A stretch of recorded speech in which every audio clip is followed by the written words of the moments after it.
segment, church structuring and systematic growth, I believe it's going to be a blessing to our lives. This is a second segment, and this is what I believe that it's going to be a blessing.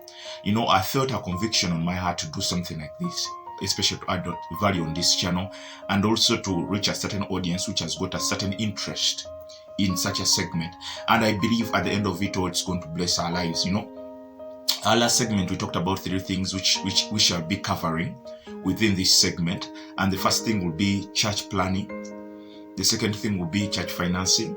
And the third thing will be spiritual multiplication. Those are the things we shall be covering within this channel. Those are the things we shall be touching on, talking about, discussing.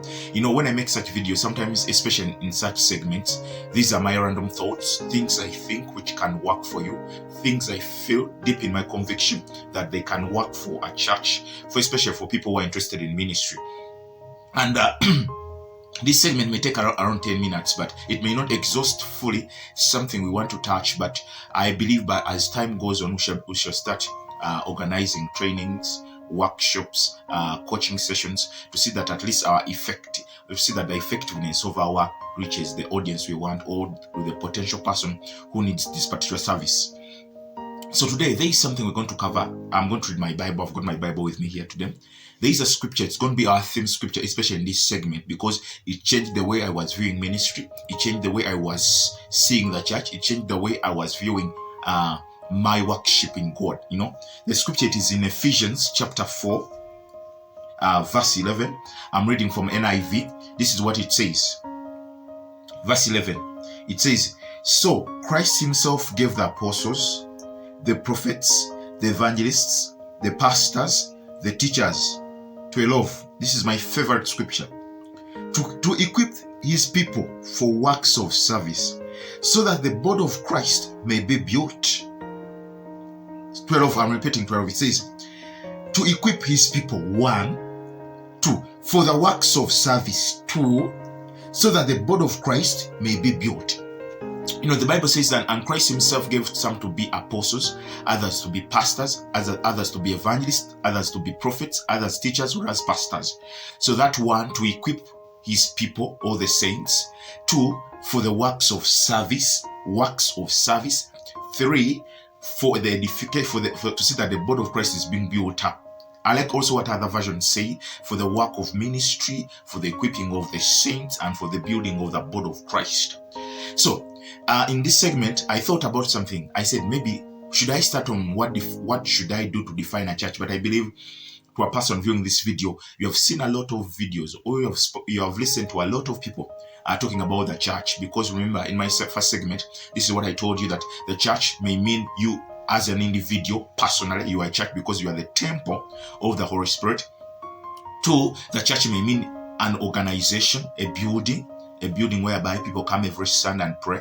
3, a church may mean a community with the same agenda, with the same mission, with the same vision, with the same cause, to see that they push their lives from one level to other levels. So I won't go into details. I'll come later in those details. But right now, I would like to get your attention by starting with this scripture, which says that some have been equipped in these 5-fold ministries. So that 1, to see that the church is equipped, to see that works of ministry are effective, to see that the body is being built.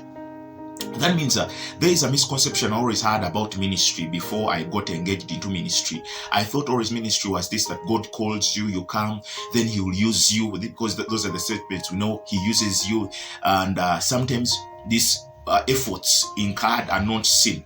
But there is a statement we're going to pick out of verse 12, which says, for the works of service.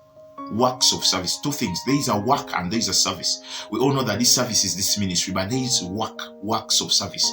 That means if I've got a ministry, if I've got a church, if I've got a group of people God has entrusted me with, one thing which should be always in my mind is, 1, that these people, it's my work. And we all know that, because from the secular part of view or from the world part of view, we all know that work will incur planning, work will incur laying strategies, work will incur waking up every day and going to work, work will incur how to expand. That means all the things are involved in any work, because where you see work, effectiveness has to happen. Remember, where you see work, that means efforts have to be incurred into that work. So Christ has called us, one, to equip his people, but for the works of the service. That means for every person being called into this ministry, being called into this kingdom, the work mentality has to be at the back of your mind as you are doing these things. Don't, because I've seen one thing which is dragging most ministries down is that is the tendency whereby people think that if God has called you for full-time ministry, then you are lazy, then you just need to sit there, pray. The way people define prayer, that you just close your eyes, you speak words to God. No. I'm telling you, if God has called you for full-time ministry, that is another work. But the only difference between this work and the world view of work is that for this work of service, that it's God is your employer. God is the one who is going to pay you. God is your boss, is your direct boss without any other person. God is your direct boss. That means that the way you may serve the worldly boss, the earthly employer, is the same way you can serve your heavenly Father, knowing, effectively working. Because Christ said that since the beginning I've seen my Father working, and I do what I see him doing. That's why I'm also working. Christ took his ministry so serious that he worked. That's why that even on the 12 apostles, he picked whom we call a treasurer. He said, Judas Iscariot, you'll be my treasurer. You understand? That means he created different departments within his ministry. So, for every person who has started a ministry out there, maybe in your town, maybe in your village, maybe in your country, this is what I beseech you today. One, there should be a structure put in place so that the effectiveness of work comes to pass. Remember, work will involve planning. Planning doesn't mean lack of faith. No. The Bible tells us not to worry about tomorrow. It doesn't tell us not to plan about tomorrow. Because it says don't worry about tomorrow, because tomorrow has got its own worries. But when it reaches to planning, it says, especially in Proverbs, you have to plan. You have to think. You have to have a blueprint of what you want to do, where you see your church, Today, this is 2021, but in 2030, where do you see your church? Unless for those who are preaching the end times whereby something may be crushed by 2020, 2024 will be back, maybe it's 2031 will be back. But I'm speaking to these people whereby you don't feel that conviction, that yes, you know it is there, but that conviction is not so strong. Those are the people I'm talking to, that when you're planning your church, have a strategy, have a plan of 10 years. These people, God has entrusted, because when God calls us in certain offices, when God calls us in to be evangelists, apostles, especially in this field, especially in this church, God expects us, one, to equip the saints. How will you equip the saints? If you don't know their state, if you don't know the welfare of their life, if you don't know what is their plan, where is their life, what is the state of their mind, because always a good shepherd will check on the status of the sheep. So let this scripture be an awakening factor. Let this scripture be an awakening factor towards what God has called us, because this is real work. This is your work. The way you set targets within your work, especially to those who have got businesses, you have targets every year when it's beginning. That should be the same way when you approach your ministry. Yeah, I'm an evangelist. This year I need to see the 10,000 people getting saved. How will I do that? Can I do only preaching? Can I do something door-to-door evangelism? Or can I do charity evangelism? Or can I do a medical camp? If you have all those plans within your mind, within your ministry, I'm telling you, your ministry will effectively and move in a different direction. This is what I believe. No, it's my desire to see that ministry is being awakened onto a new level, onto a new understanding, because we are moving in a world whereby people are influencing it to evolve on a higher rate, and sometimes it may appear that the church has been lagged behind, but I'm telling you, we are the sons of the light. We should be the one leading. We should be the one shaping and trending the occurrence of events in this environment which God has called us in. That's why my conviction goes back to what is the church, to why do we need to plan. So before we may even start on the planning process, I wanted your mind to be set on the works of service, that this is real work. It may take hard working, it may take real toiling, it may take real carrying, because there is a scripture where Christ says that my burden, my yoke is light and easy to carry. But we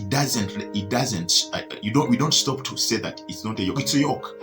That means a time will come and you feel that onto your life. But since Christ promises that it is easy and it can be carried, that's the confidence I always move with and push. So when you go back and read this scripture, I'm telling you, if God has called you for full-time ministry, just know that God has called you for this work.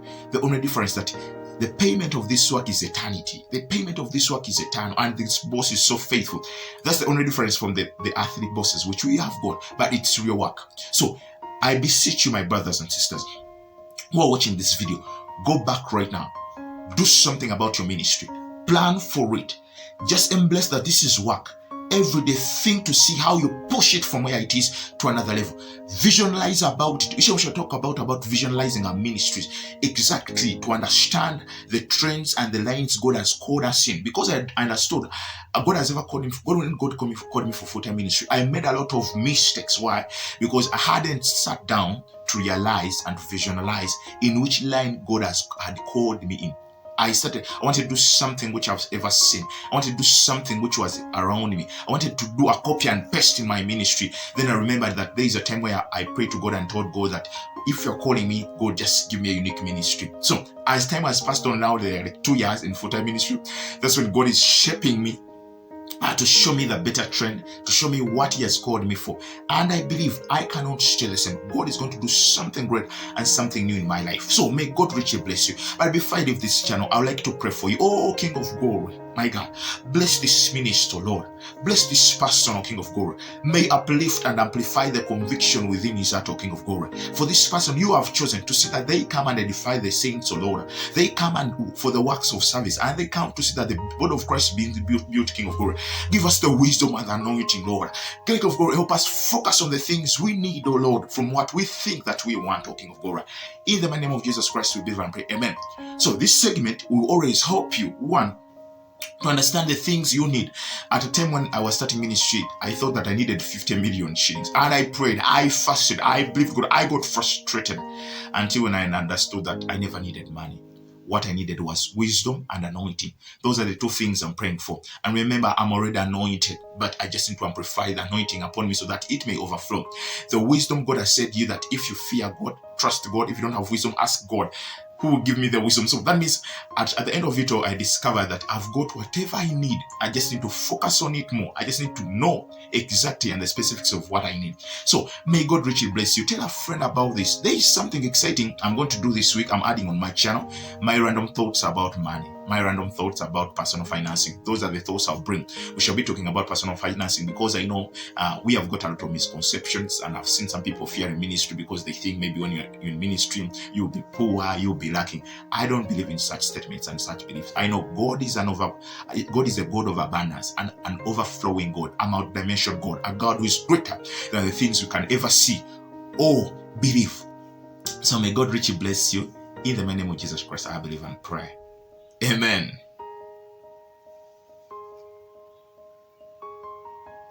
Thank you for watching. Don't forget to like and subscribe to our channel.